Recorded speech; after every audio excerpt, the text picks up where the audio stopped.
Olá, eu sou Antônio Carlos Souza, Tom, psiquiatra clínico e psicodramatista.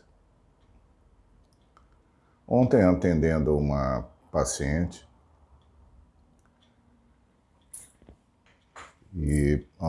com possibilidade de um diagnóstico de transtorno bipolar tipo 2, que, como eu já disse outras vezes, o transtorno bipolar tem classicamente dois tipos: um bipolar chamado tipo 1, que é aquele que a pessoa tem claramente ao longo da vida episódios de depressão e pelo menos um episódio definido de mania, que é uma elevação patológica do humor.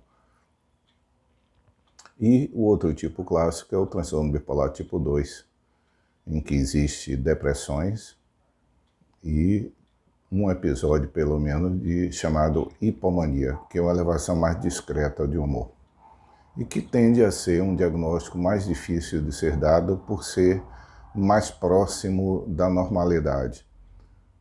O período de mania é um período que é tão diferente da vida habitual da pessoa pela excitabilidade, pela hiperatividade, pela velocidade do pensamento, velocidade de fala, quantidade de coisas iniciadas, inadequação de comportamento, desinibição de humor, desinibição de comportamento, euforia, ideias grandiosas. Isso é tão óbvio que é fácil, ou pelo menos é mais nítido o diagnóstico. O bipolar tipo 2, como ele é mais discreto, ele é mais racionalizável, ou seja, a elevação de humor pode ser racionalizada pela pessoa como simples disposição aumentada,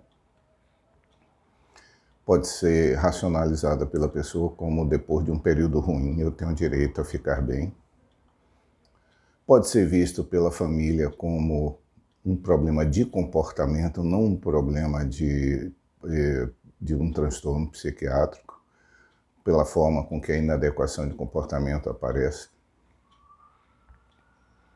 Portanto, é mais difícil de ser diagnosticado, passa mais batido pelo profissional.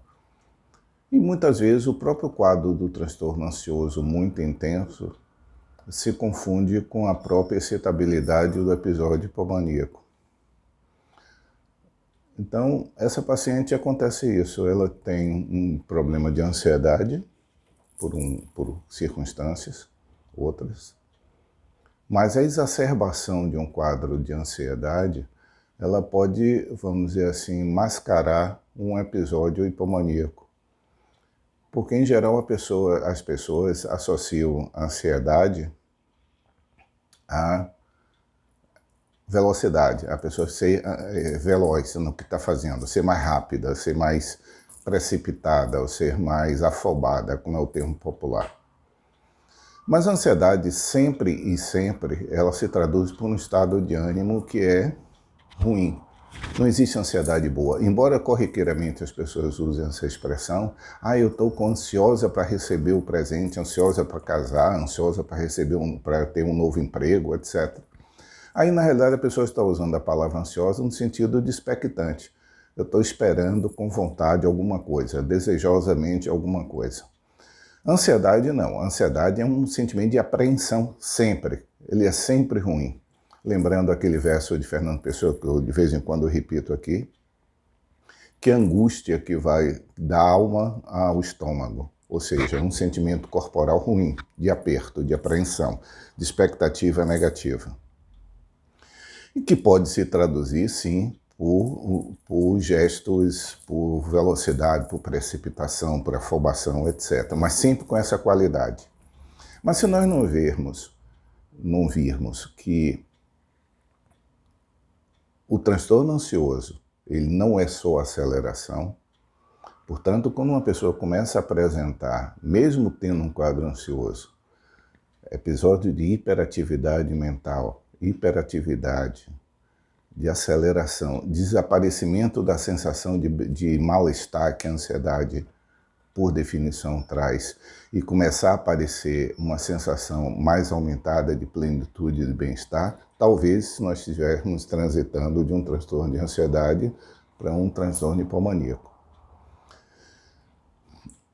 E quando nós estávamos conversando, porque nesse caso é muito importante que o paciente nos auxilie, porque no episódio de mania, claramente, ele estando em pleno consultório, é um episódio diagnosticado de fora para dentro, né? A informação do paciente não acrescenta tanto quanto o próprio quadro apresentado, exibido.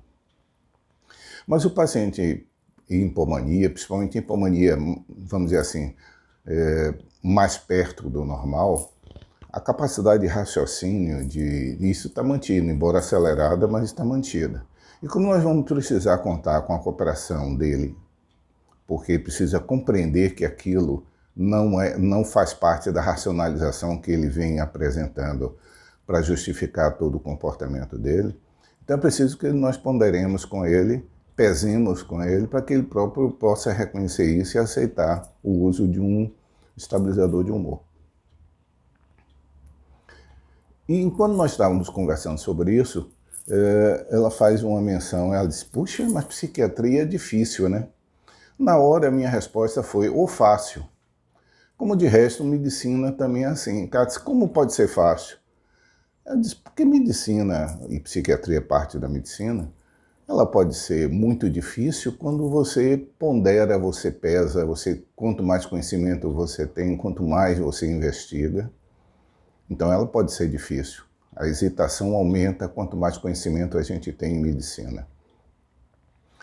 E pode ser fácil na medida que nós façamos isso como uma medicina de balcão, né? Sintoma, queixa, tratamento. Eu estou com isso, tome aquilo. Então pode ser fácil. Essencialmente, medicina é difícil, né? Hipócrates tinha duas frases, dois aforismos de Hipócrates. Um que ele diz que a arte é longa e a vida é breve. Todo julgamento é difícil. O momento é fugaz. E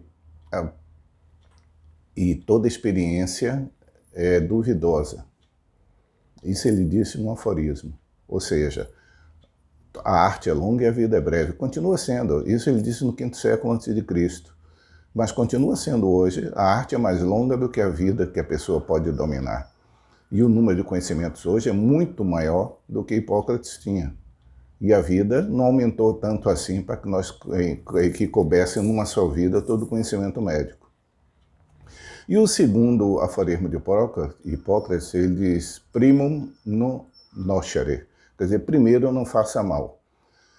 Ou seja, primeiro investigue, porque a precipitação é o mal, ou como dizia a filosofia de Homer Simpson, a pressuposição é a mãe de todas as merdas. Então, em medicina, também a pressa é a mãe de todas as merdas.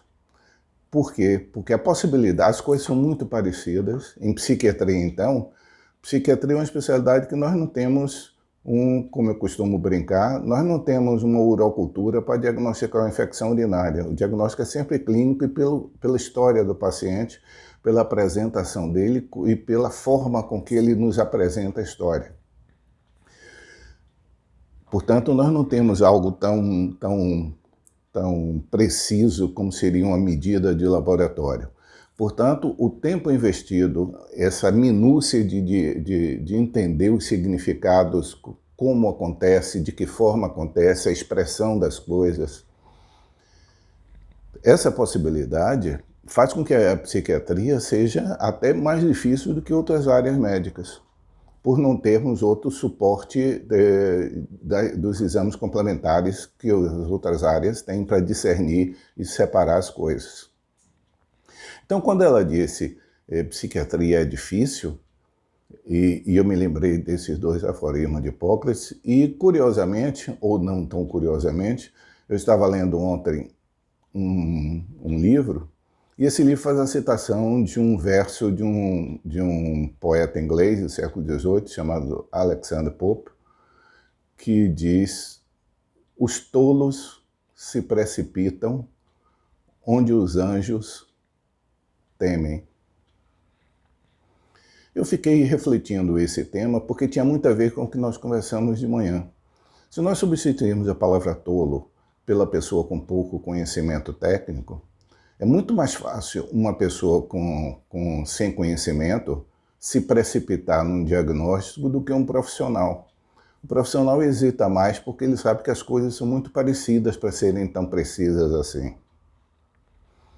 Se nós perguntarmos a qualquer pessoa que não seja da área psi o que seria um louco, por exemplo, acredito que a maioria das pessoas, essa é uma pergunta tão óbvia, que as pessoas dizem, não, eu sei que a pessoa louca é aquela velha expressão, é o que come merda, bate na mãe e rasga dinheiro.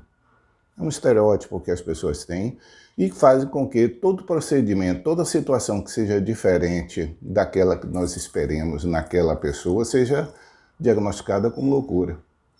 Se nós perguntarmos a um profissional da área psiquiatra ou psicólogo, pergunte, faça essa experiência, se vocês tiverem algum conhecido que seja da área. Pergunte o que é o louco. Provavelmente ele vai dizer, mas você está falando de quê? Porque esse tipo padrão, o louco, que as pessoas têm guardada na cabeça, comer merda, bater na mãe, rasgar dinheiro, na vida prática não é assim. É aquilo que a minha paciente disse ontem claramente. Puxa, é muito difícil ser psiquiatra. É muito difícil ser psiquiatra, é muito difícil ser psicólogo, porque as coisas não são tão cartesianas, né? Ou, como eu costumo falar, se o ser humano fosse um bicho coerente e racional, a nossa profissão não existiria. Porque a conduta humana claramente é irracional, claramente ela é inapropriada, nós fazemos coisas que não são apropriadas. Se você assistir nesse filme que está rolando atualmente, Don't Look Up, vocês vão ver que aquilo é uma expressão clara que os seres humanos são assim, eles não são racionais. Eles são movidos por interesses. Então, racionais nesse sentido, de serem ponderados. Então, a área psi é uma área difícil. Por exigir da pessoa, e aí eu me lembro do verso, eu repito o verso de Alexander Pope, que é: os tolos se precipitam onde os anjos hesitam, onde os anjos temem. Ou seja, se nós substituirmos tolos por pessoas por conhecimento, como eu havia falado, e substituirmos anjos por profissional com conhecimento maior, nós vamos entender por que o drama que nós estamos vivendo hoje no mundo todo, do negacionismo, que é muito mais fácil uma pessoa que não tenha conhecimento ter certeza do que uma pessoa que tenha um conhecimento técnico.